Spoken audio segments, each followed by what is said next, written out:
Hi everyone. তো সকালবেলা ভাতটা বসিয়ে দিলাম, তারপরে এখানে পটল ভাজছিলাম, তারপর পটল ভাজা, ডাল, আলু ভাজা করলাম।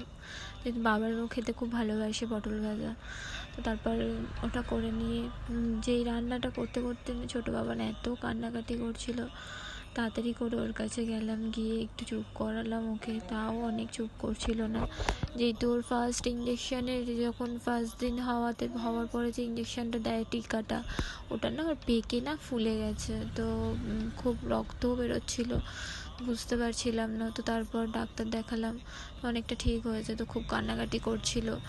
তারপরেও কাজবাজ তাড়াতাড়ি করে সেরে নিয়ে তারপরে ওকে স্নান করিয়ে দিলাম, যাতে একটু শরীরটা হালকা হবে, ও ঘুমাবে তাহলে।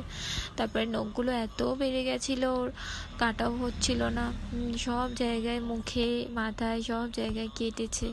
তারপরে ওর নখটাও কাটিয়ে দিলাম, ওকে ঘুম পাড়িয়ে দিলাম, দিয়ে নখটা কাটছিলাম, নখটকগুলো কেটে দিতে। তারপরেই বাবা বড় ছেলে আবার বায়না করছিল ওর নখটা কাটবে না, কিছুতেই নখটা কাটতে চায় না, যেহেতু নখটা কেটে ফেললে না মানে চুলকাতে পারে না হাতে ফাতে, তো সেই জন্য খুব বায়না করছিল।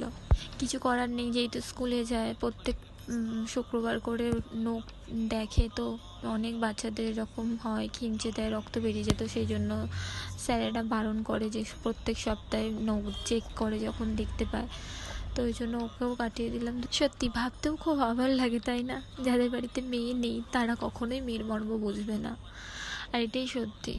একটু শরীর খারাপ হলে, তোমার শরীর খারাপ, হয়তো তুমি কাজ করার ভয়তে শুয়ে রয়েছো, এটাই শুনতে হয়, হয়তো আরও 5টা মেয়েকে এটাই শুনতে হয়। তারপরে বড় ছেলেরও নখটা কাটিয়ে দিলাম, কাটানোর পর ওকে খাওয়াতে বসলাম, ওকে খাইয়ে দিয়ে, যেহেতু স্কুল ছুটি পড়ে গেছে, তো তারপরে তাড়াতাড়ি করে খাইয়ে দিয়েছিলাম। খাওয়ানোর পরে ঘুম পাড়িয়ে দিলাম দুজনকেও, ছোটোটাকেও ঘুম পাড়িয়ে দিলাম। ওকে যখন খাওয়াচ্ছিলাম ছোটোটা তখন ঘুমাচ্ছিল, যেহেতু সবে সবে স্নান করিয়েছিলাম, নাহলে এরকমও হয় যে ওকে খাওয়াতে বসেছি হাত দিয়ে উঠে পড়তে হয় যখন ছোটোটা কাঁদে। কিছু করার নেই, একা একা করতে গেলে একটু তো কষ্ট করতেই হবে। তারপর দুজনকে খাইয়ে দিলাম, ওকে ঘুম পাড়িয়ে দিলাম দুজনকে, তারপর আমি যেই ঘুমাবো তখনই অমনি ছোটোটা উঠে পড়েছে।